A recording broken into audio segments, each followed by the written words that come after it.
آج دنیا کے اوپر جتنے بھی مذاہب پائے جاتے ہیں، الہامی مذاہب، وہ یہ دعویٰ نہیں کر سکتے کہ ہمارے پیغمبر کی پوری تعلیمات اصل شکل میں ہمارے پاس تغیر ہو چکا ہے، تبدیلی لائی جا چکی ہے، لیکن قرآن مجید اپنے اصل الفاظ کے ساتھ زیر و زبر کے تبدل کے بغیر صدیاں گزرنے کے بعد آج بھی اسی طرح ہے۔ تو ان روشنیوں کے ہوتے ہوئے، ان اجالوں کے ہوتے ہوئے اگر ہم اندھیروں میں رہیں تو پھر ہمیں ان حالتوں کے اندر ڈال دیا جائے گا آج جس حالت کے اندر آپ۔ اگر کسی کے پاس ہدایت کا نصاب موجود نہ ہو اور وہ بھٹک جائے تو اس کے بھٹکنے کا تو پھر بھی جواز ہوتا ہے کہ ان کے پاس کچھ تھا نہیں، ہادی نہیں تھا، راہبر نہیں تھا، اندھیرا تھا، چراغاں نہیں تھا، تو بھٹک گئے۔ ایک نابینا کسی کنویں میں گر جائے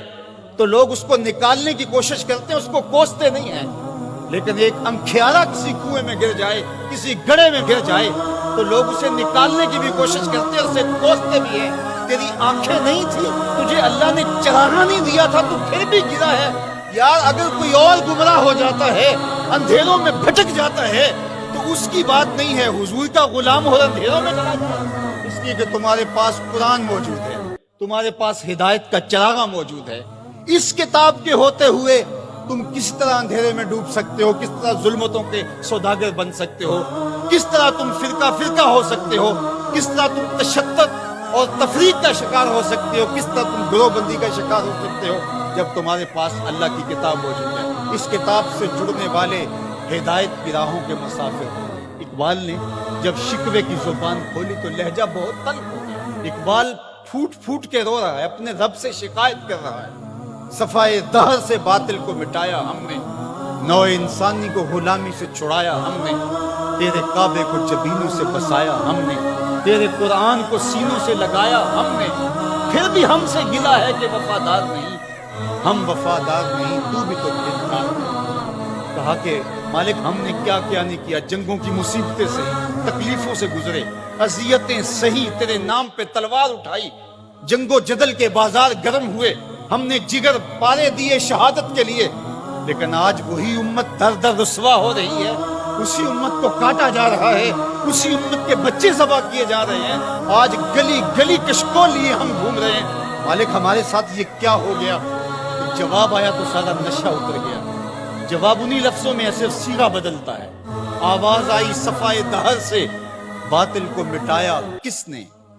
نوع انسانی کو غلامی سے چھڑایا کس نے، میرے کعبے کو جبینوں سے بسایا کس نے، میرے قرآن کو سینوں سے لگایا کس نے، تھے تو آباب تمہارے مگر تم کیا، ہاتھ پہ ہاتھ دھرے منتظر فردا ہو، ہر کوئی مستے مئے ذوق تن آسانی ہے، تم مسلمان ہو یہ انداز مسلمانی ہے، حیدری فقر ہے میں دولت عثمانی ہے، تم کو اسلاف سے کیا نسبت روحانی ہے، وہ معزز تھے زمانے میں مسلمان ہو کر، تم خار ہوئے تار کے قرآن، تمہاری پستی ذلت زبوحالی نکبت رسوائی کا سبب اس کتاب کے دامن کو چھوڑ دو۔ اتنی روشنیوں کے ہوتے ہوئے، اتنے اجالوں کے ہوتے ہوئے تم اگر در بدر بھٹک رہے ہو تو یہ تمہارا قصور ہے۔ یہ امت جن کو اللہ نے قرآن دیا اور محبوب علیہ السلام کی احادیث بھی ہمارے پاس حرف حرف پہنچی، لیکن پھر بھی اگر کوئی اندھیرے میں ڈوب جائے تو پھر یہ اس کا قصور ہے۔ تو اس کتاب کے ہوتے ہوئے ہمارے دل زنگ آلود نہیں ہو سکتے، لیکن ہم نے اس کتاب کے ساتھ جو سلوک کیا، اس کتاب کے ساتھ ہمارا جو تعلق ہے وہ کسی سے مت کیجیے۔ یہ صرف کتاب ثواب ہے، جو کتاب ہدایت تھی، جس کا لفظ لفظ ہدایت دیتا ہے، حرف حرف زندگی بخشتا ہے، جس کی ایک ایک آیت ہمیں جینے کے اسلوب سکھاتی ہے، اس کتاب کو سینے سے لگا کر کے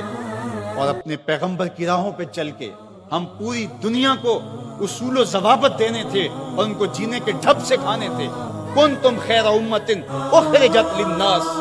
فرمایا کہ تمہیں تو لوگوں کے لیے ہم نے نکالا تھا، تم نے تو کائنات کی رہنمائی کرنی تھی، تم تو زمانے کی قیادت کرنی تھی، لیکن آج ہے رسوا زمانے میں کلاه لالا رنگ، جو سراپا نازتے ہیں آج مجبور نیاز، رو رہے ہیں آج وہ دشتے جنوب پرور جہاں، رقص میں لیلا رہی لیلا کے پروانے رہے، خیر تو ساقی سہی لیکن پلائے گا کسے، اب نہ میں کش رہے باقی نہ میں خانے رہے۔ آج ہم گلی گلی رسوائیوں کی داستان لیے پھرتے ہیں پوری دنیا کے اوپر، ایک انچ جگہ بھی ایسی نہیں جہاں آتش و آہن برستا ہو اور وہ زمین کو پھاڑتی ہو۔ جہاں بھی خون گرتا ہے نسب پوچھو تو وہ مسلمان ہو، وہ افغانستان میں ہو، وہ سیریا میں ہو، وہ یمن میں ہو، وہ عراق میں ہو، وہ کشمیر میں ہو، وہ القدس میں ہو، جہاں بھی بہتا ہوا خون دکھائی دیتا ہے وہ اس امت مرحوم کا خون بہتا ہے۔ اس لیے ہم اس قرآن کو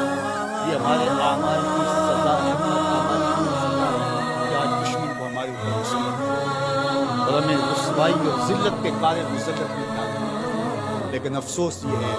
کہ اس کے باوجود بھی ہم سنبھلنے کے لیے تیار نہیں۔